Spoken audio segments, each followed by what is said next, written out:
Ashwin sweets and snacks ப்ராடக்ட்ஸை நீங்களும் உங்க ஏரியாவில் உள்ள சூப்பர் மார்க்கெட்டுக்கு டிஸ்ட்ரிபியூட் செய்ய கால் பண்ணுங்க 9443966765.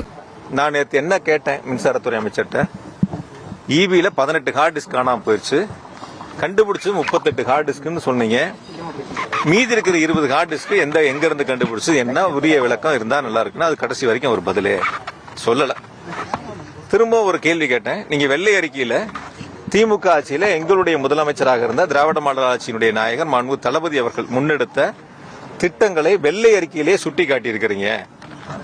99,000 மின்மாற்றிகள் மாற்றப்பட்டிருக்கின்றன, புதிதாக திமுக ஆட்சியில் அமைக்கப்பட்டிருக்கின்றன. எவ்வளவு லைன்லாம் போட்டிருக்கோங்கிறது நீங்க வெள்ளை அறிக்கையிலேயே சொல்லியிருக்கிறீங்க. 14,500 கோடி 2020-21 இருந்த மின்வாரியத்தினுடைய ஓராண்டு கடன் கடந்த 2025-26 933 கோடியாக குறைக்கப்பட்டிருக்கிறது என்பதை வெள்ளை அறிக்கையிலே சொல்லியிருக்கீங்க.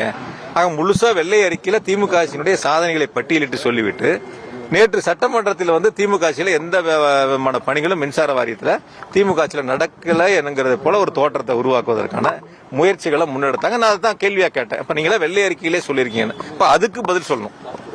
அதுக்கு சட்டமன்றத்தில் பதில் சொல்வதை விட்டுவிட்டு வேறு விதமான வார்த்தைகளை பயன்படுத்துவது, இது போன்ற நிகழ்வுகளை சில அமைச்சர்கள் சட்டமன்றத்தில் முன்னெடுக்கின்றனர். ஒரு கேள்விக்கு பதில் தெரியாமல், சட்டமன்றத்தில் பதிலளிக்க திறமை இல்லாமல், திராணி இல்லாமல் இது போன்ற குதர்க்கமான வார்த்தைகளை பயன்படுத்தி சட்டமன்றத்தை நடத்தி கொண்டிருக்கின்றார்கள். மக்கள் பார்த்து கொண்டுதான் இருக்கின்றார்கள். தமிழ்நாட்டு மக்கள் நேரிலே பார்த்து கொண்டுதான் இருக்காங்க, நேரலையில் பார்த்துக்கிட்டு தான் இருக்காங்க.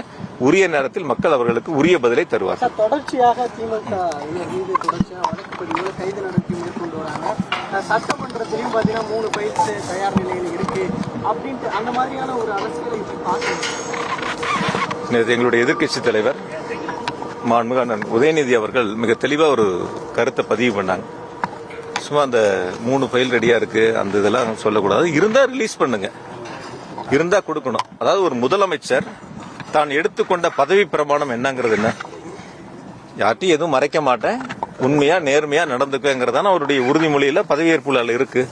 அப்ப கையில இருந்தா நீங்க வெளியிட வேண்டியதானே, எந்த துறையில் தவறு நடந்தது, எவ்வாறான தவறு நடந்தது, யார் தவறு செய்தார்கள், அவர்கள் மீது நாங்கள் வழக்கு பதிவு செய்யறோம், அப்படி நடவடிக்கை எடுக்க வேண்டியதானே. இதுல என்ன நேரங்காலம் ஜோசியம் பார்த்து நேரங்காலங்களா பார்த்தா அந்த இதை வெளியிட முடியும். அதான் எங்களுடைய எதிர்க்கட்சியில மிக தெளிவாக சொன்னார். அப்படி ஏதேனும் உங்களிடம் இருந்தால் வெளியிடுங்கள் அப்படின்னு நேற்று கேட்டாங்க. இன்ன வரைக்கும் அவங்க வெளியிடல. தயாரா இருந்தா நேற்றே வெளியிட வேண்டியதானே. உங்ககிட்ட 3 ஃபைல் கட்டி வச்சிருக்கு, முடிச்சு போட்டு வச்சிருக்கு, அந்த ஃபைல் அவுத்தாருன்னா வெளியில வந்துடும் சொன்னவங்க 24 மணி நேரம் ஆச்சு, நேற்று அதை வெளியிட வேண்டியதானே. அவங்ககிட்ட இருந்தா தானே வெளியிட முடியும். அதனால எந்த விதமான இந்த அரசு தாவேக அரசை பொறுத்த வரைக்கும் 100 நாளை கடந்து போயிருக்கு. மக்களுக்கு எந்த விதமான ஒரு பயனும் இல்லாத அரசாக இந்த தாவேக அரசு ஆட்சியை நடத்தி கொண்டிருக்கின்றார்கள். தேர்தலில் சொன்ன வாக்குறுதிகளை நிறைவேற்றக்கூடிய ஒரு அரசாக இந்த தாவேக அரசு இல்லை என்பதை மக்கள் புரிந்து கொண்டார்கள்.